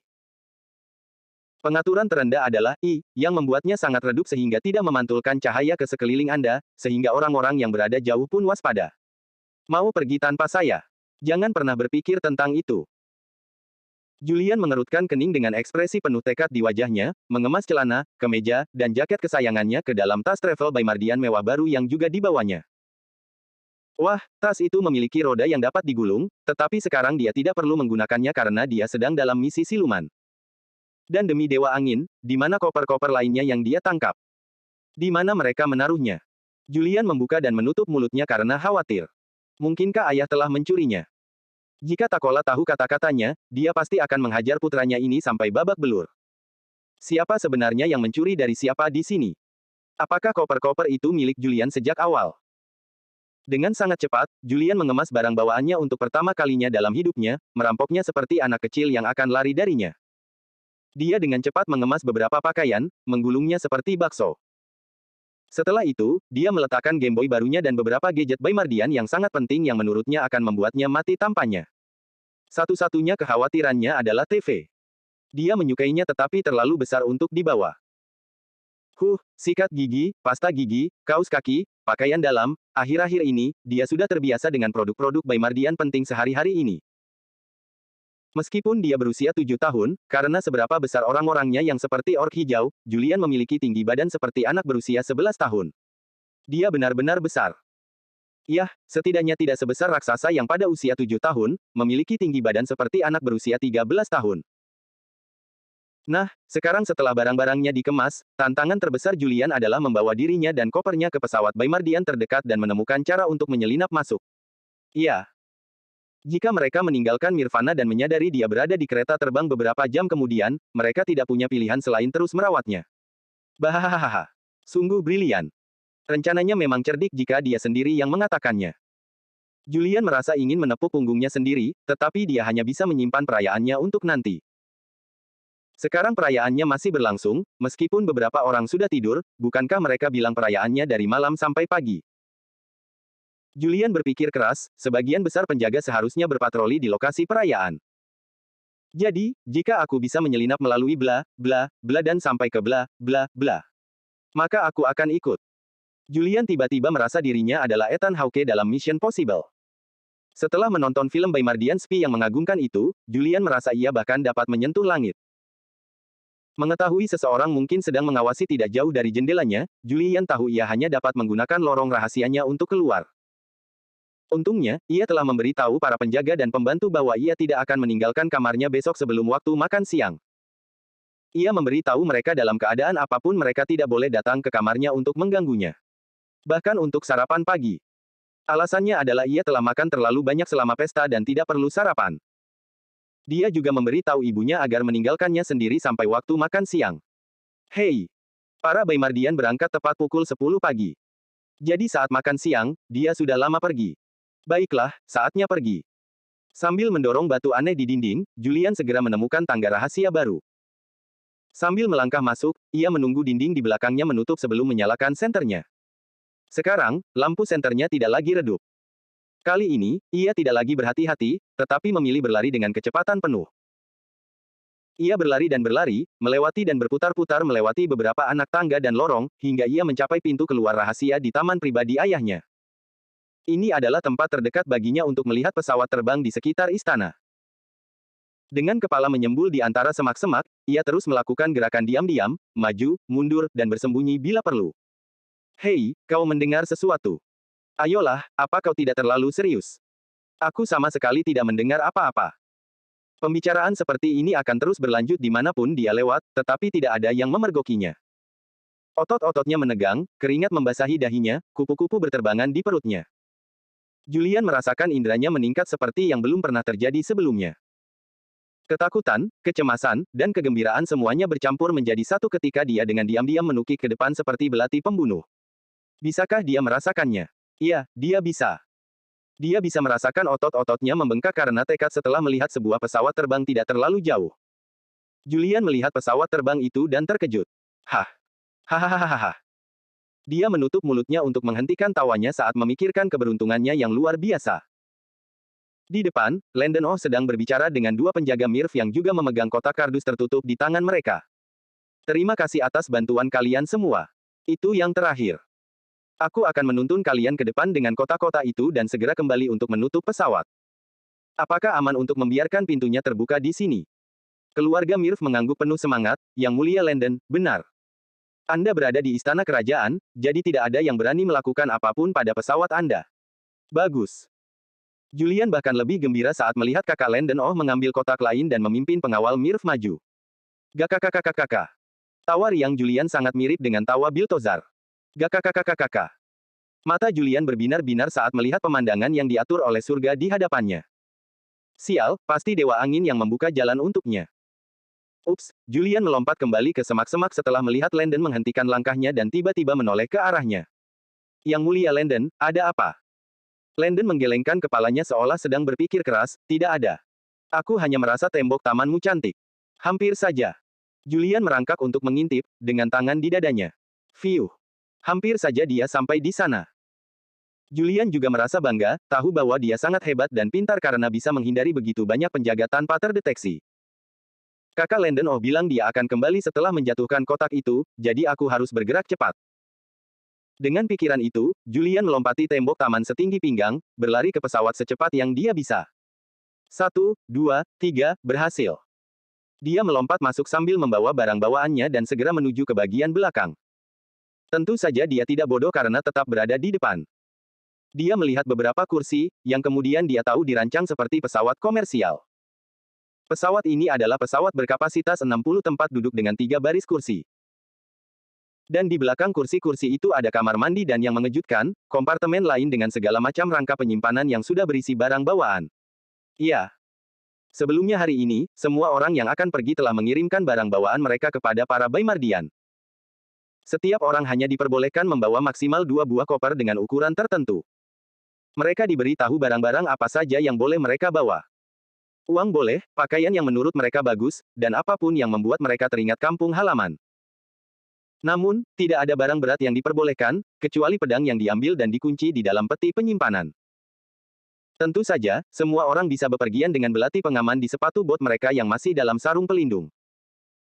Dengan semua barang bawaan yang dikemas, Julian tidak keberatan, mencari tempat dan mengamankan barang bawaannya seperti barang bawaan lainnya di sampingnya. Setelah mengetahuinya, ia mengeluarkan selimut gelap, menemukan sudut yang tidak mencolok dan mulai membaur. Namun sebelum ia bisa mengatur napasnya, ia mendengar suara Landon Oh, diikuti oleh suara pintu pesawat yang tertutup rapat. Bam! Hening. 30 menit berlalu sebelum Julian akhirnya tidur dengan seringai kemenangan di bibirnya. Gak. Ingin pergi tanpa dia. Pikirkan lagi. Zas.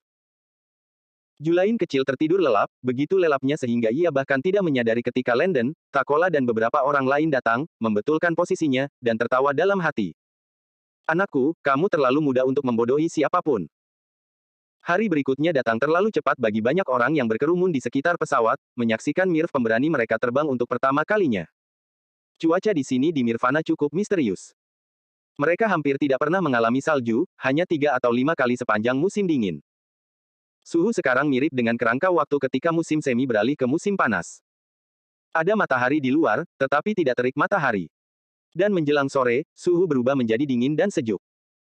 Hujan turun sesekali juga, tetapi sebagian besar, itu bukan hujan deras yang menggelegar dan menyebabkan banjir. Burung-burung aneh itu terbang, berkicau dalam melodi yang indah. Banyak orang berkerumun dengan pakaian resmi, menatap para Mirv pemberani dan suka berpetualang yang berjalan di samping para Baymardian. Yang Mulia, harap berhati-hati. Penguasa, kami akan menjaga kekaisaran dan membantu pangeran kedua mengawasinya dengan tekun saat dia tiba. Semoga Dewa Angin dan Surga menyertai kalian semua. Banyak yang memberikan restu, bersumpah untuk melindungi Mirvana dengan nyawa mereka dan memastikan bahwa para petualang pemberani mereka kembali untuk melihatnya dalam keadaan yang lebih baik atau dengan cara yang sama seperti saat mereka meninggalkannya. Mereka mengepalkan tangan dan menepuk dada mereka sebagai tanda janji. Sebuah surat telah disiapkan untuk pangeran kedua Wayne. Saat dia datang, dia dan para menteri yang tinggal akan terus mengawasi kekaisaran dan mempersiapkan kepulangan mereka. Mereka harus bersiap menghadapi hal buruk dan baik. Hal buruk mungkin tidak datang dari Baimardian tetapi dari kekuatan luar lainnya, jadi mereka juga harus bersiap untuk perang. Dan jika tidak ada hal buruk yang terjadi dan hanya hal baik yang terjadi, maka mereka harus bersiap untuk langkah berikutnya jika Takola setuju menandatangani perjanjian itu. Suasana semakin berat dengan setiap langkah yang diambil para petualang Mirv. Ya, hanya orang bodoh yang akan menggunakan waktu ini untuk duduk dan menunggu. Mereka harus bersiap, bahkan orang-orang Mirv, untuk hal baik dan buruk. Fakta bahwa semua bangsawan ini memilih untuk keluar sekaligus untuk ini, berarti mereka lebih cenderung mempercayai Landen. Memang merupakan langkah yang berisiko bagi Takola untuk mengizinkan begitu banyak orang dalam keluarganya pergi keluar bersama Landen. Namun yang benar-benar memperkuat keputusan ini adalah ketika Landen secara tidak sengaja menemukan tempat sembahyang suci di dekat air terjun suci mereka saat Julian mengajaknya jalan-jalan. Para penjaga di sana berkata bahwa mereka belum pernah melihat yang seperti itu. Saat ia berdiri di atas batu paling suci di bawah air terjun yang mengalir pelan, Dewa Angin merespons dengan sangat positif hingga membuat keajaiban terjadi. Bunga entakmo biru bermekaran dan burung-burung berkicau keras, seolah-olah mengakuinya. Wi menelan Landen, mengangkatnya ke udara dan memutarnya pelan-pelan, membuat mata semua orang. Bahkan Landen tercengang dan bingung dengan situasi tersebut. Namun melihat para Mirv memandangnya dengan lebih baik, ia pikir itu pasti hal yang baik. Itu saja. Karena Dewa Angin mempercayai Landen, maka ia pasti benar-benar bermaksud baik untuk Mirvana. Kalau dipikir-pikir, ini pasti juru selamat yang selama ini ia doakan untuk menyelamatkan putranya. Mereka pasti orang baik yang disetujui oleh surga sendiri, jadi mengapa tidak pergi bersama mereka? Takdir. Itu pasti takdir. Semua orang ditakdirkan untuk terjadi. Karena fenomena inilah Takola memutuskan untuk membawa serta keluarganya ke Baimar. Apa? Menurutmu, apakah dia akan mengizinkan salah satu dari mereka menyeberangi Mirvana jika dia hanya yakin 50 atau bahkan 70%? Itu keluarganya, hidupnya. Bahkan mengizinkan Mirv lainnya membawa serta keluarga mereka tidak akan pernah menjadi pilihan jika Dewa Angin tidak berbicara untuk Landen. Tanda hubung tanda hubung tanda hubung tanda hubung. Sepanjang jalan istana, beberapa Mirv melangkah maju dengan dagu terangkat tinggi saat berjalan bersama keluarga mereka. Dari waktu ke waktu, mereka akan mengangguk ke kerumunan di sekitarnya, berjanji bahwa mereka akan mewakili Mirvana dengan baik saat berada di luar. Mereka bahkan belum pergi, tetapi kami sudah merindukan rumah. Kegembiraan, ketakutan akan hal yang tidak diketahui, dan ketidaktahuan tentang apa yang sebenarnya diharapkan masih menyelimuti mereka. Ini adalah pertama kalinya dalam hidup mereka meninggalkan rumah. Halo, berbagai orang Baimardian yang tenang menyapa dengan hangat, berdiri di depan pintu dan tangga pesawat yang mengarah ke dalam. Suara mereka begitu hangat dan profesional sehingga membuat banyak orang merasa sedikit malu, terutama anggota keluarga Mirv ini yang belum pernah berbicara dengan orang Baimardian sebelumnya. Selamat datang di pesawat pengangkut MG kami. Harap berhati-hati. Tentu, terima kasih atas pengingatnya. Bagus sekali. Rasa hormat dan perhatian terhadap detail membuat mereka merasa sangat dihormati dan diterima. Para Baimardian bekerja cepat, membuat keluarga-keluarga duduk bersama. Ingatlah bahwa selama hari-hari ini, armada pesawat Baimardian lainnya terbang tidak hanya untuk menyuntikkan bahan bakar ke pesawat mereka tetapi juga mengamankan lebih banyak pesawat penumpang pengangkut untuk perjalanan tersebut. Mereka telah menghitung berapa banyak kepala yang akan pergi dan juga memeriksa barang bawaan. Sebagian besar barang bawaan sudah ada di dalam kapal di kamar-kamar yang ditentukan tempat para Mirv ini akan menginap. Dengan jumlah kepala dan jumlah keluarga, hal itu membantu mereka yang berada di atas kapal untuk merencanakan kedatangan mereka. Amrose dan 3 istrinya, putranya yang berusia 6 tahun, 2 putrinya, dan 1 menantu laki-lakinya kini melangkah ke dalam pesawat. Amrose memiliki anak-anak lain, tetapi mereka tersebar di seluruh kekaisaran saat bertugas atau di rumah suami mereka. Maaf, hanya mereka yang berada di ibu kota yang bisa pergi. Hal yang sama dapat dikatakan untuk banyak menteri dan personel militer yang sebagian besar anak-anaknya tersebar di sekitar. Setidaknya mereka memiliki ibu dan ayah di sekitar, memutuskan untuk membawa orang-orang tua untuk perjalanan tersebut. Siapa bilang hanya orang muda yang bisa menikmati perjalanan?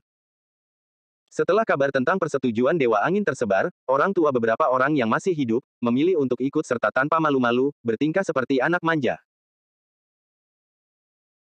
Salah satu menteri diberi hadiah TV, dan setelah menonton film berjudul Gone with the Wind, ibunya yang sudah berusia 42 tahun, yang merupakan seorang nenek dan bahkan seorang kakek buyut, bersikeras untuk pergi ke Baymart dan membiarkan bintang pria itu bermain dalam film tersebut. Pemburu bintang. Di usia segitu. Bagaimanapun, keluarga Mirv dan keluarga mereka kini siap untuk Baymart. Duduk di dalam pesawat, mereka melupakan kekhawatiran awal mereka. Waduh, apa yang kupikirkan tadi? Baiklah, tidak usah dipikirkan. Kursi ini cukup nyaman. Duduk di pesawat pengangkut kelas militer, banyak yang diajari cara mengencangkan sabuk pengaman. Ibu, lihat. Aku berhasil. Bunyinya berbunyi klik saat aku memasangnya. Pesawat-pesawat itu menirukan penerbangan maskapai komersial, sementara yang lain adalah kursi lipat yang harus Anda tarik turun dari dinding dan bergaya lebih militer saat bepergian. Landon meminta semua keluarga Mirv untuk duduk di pesawat yang meniru pengaturan tempat duduk komersial, meninggalkan para prajurit kekar, personel militer, dan menteri untuk naik pesawat yang diperuntukkan untuk operasi. Hanya Amrose, Takola, Julian, Biltozar, dan beberapa lainnya yang bergabung dengan keluarga-keluarga di pesawat bertema komersial. Ya, Julian. Mereka telah membangunkannya dari tidurnya, menggendongnya untuk duduk di samping ibu dan saudara perempuannya. Dia tidur sangat nyenyak sehingga dia bahkan tidak tahu bahwa dia telah dipindahkan. Nah, itu berkat Landon, yang membuatnya tidur lebih nyenyak. Karena Anda ingin berpura-pura, maka berpura-puralah sepanjang jalan. Dia bertanya-tanya seperti apa ekspresi Julian ketika dia bangun dan melihat ibu dan saudara perempuannya di sampingnya. Landon terkekeh, merasa bahwa Julian dan Little Ren mungkin menjadi teman baik karena kenakalan mereka. Selamat datang, hadirin sekalian. Ini pilot Anda yang berbicara. Cuaca cerah, langit cerah dan kami siap lepas landas. Harap tetap duduk sepanjang waktu, sampai ada pemberitahuan lain. Pesawat Landon adalah yang pertama lepas landas, jadi pesannya keluar lebih awal dari yang lain. Apa? Pesawatnya lepas landas. Seperti akan terbang ke angkasa. Meskipun duduk di kursi mereka, hati mereka yang malang tidak tahu apakah mereka benar-benar siap atau tidak. Hal pertama yang mereka dengar adalah suara baling-baling yang berputar pelan, membuat mereka mencengkeram sandaran tangan dengan gugup. Kita akan baik-baik saja, kan? Saat suara baling-baling semakin ganas dan kacau, banyak yang sudah merasakan kaki mereka goyang di kursi mereka.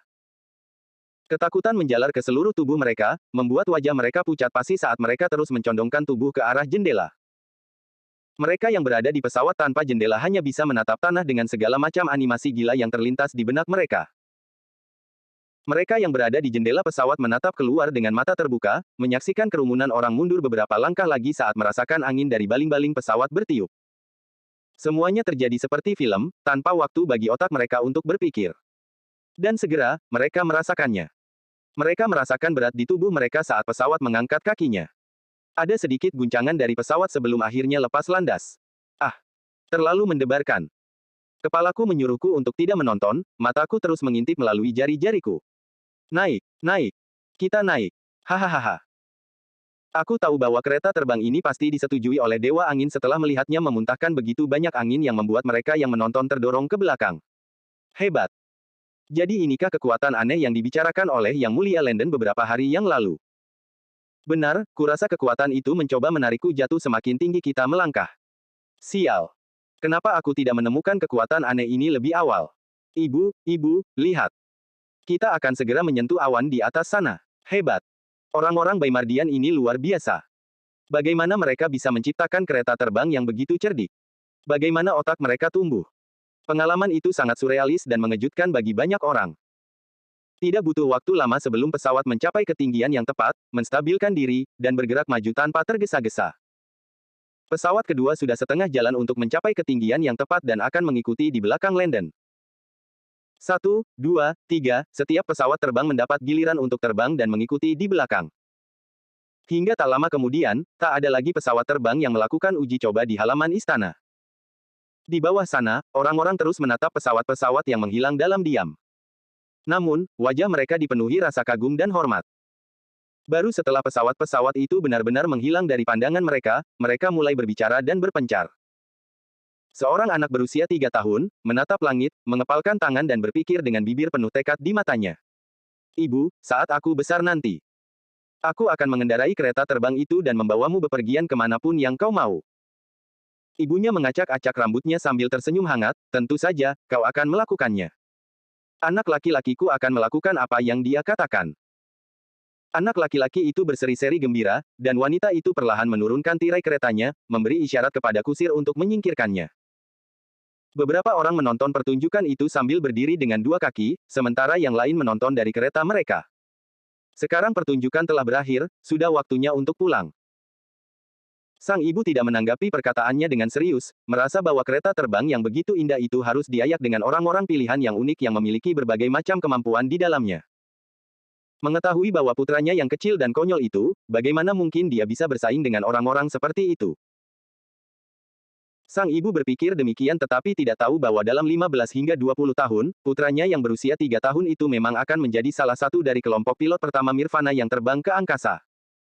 Dia akan difoto dan dicatat dalam buku-buku sejarah, membuat ibunya dan keturunannya bangga. Anak laki-laki itu menatap langit, tiba-tiba kehilangan minat untuk menjadi seorang pejuang. Melonjak di langit, itulah panggilan sejatinya. Namun mengingat bahwa bahkan para pilot ini terlatih dengan baik dan dapat bertarung, ini berarti ia harus tetap menjaga pelatihannya agar tetap sesuai standar. Anak laki-laki itu telah menyaksikan para Baimardian ini bertempur dengan para Mirv, dan melihat betapa hebatnya mereka dalam pertempuran. Jadi ia sudah mengerti bahwa dunia luar mungkin bergolak, jadi mereka harus selalu siap untuk melindungi diri mereka sendiri. Pada usia 3 tahun, ia dapat menilai hal ini. Menjadi pengemudi kereta terbang terbaik yang pernah dilihat Nirvana, adalah apa yang diam-diam ia janjikan untuk menjadi. Tanda hubung tanda hubung tanda hubung tanda hubung tanda hubung. Hari ini, mereka sekali lagi terkagum-kagum dengan kemampuan yang dimiliki manusia. Apa selanjutnya, perahu yang bisa berlayar di bawah air. Banyak yang menatap langit, dengan pikiran yang tak terhitung jumlahnya berkelebat di benak mereka. Namun bagi Landon dan yang lainnya, mereka sekarang melintasi tembok-tembok megah kota, dan menuju ke arah asal mereka. Mereka yang melihat keluar jendela, masih tidak bisa melupakan orang-orang dan bangunan seperti semut di bawah. Ayah, apakah ini cara burung melihat kita?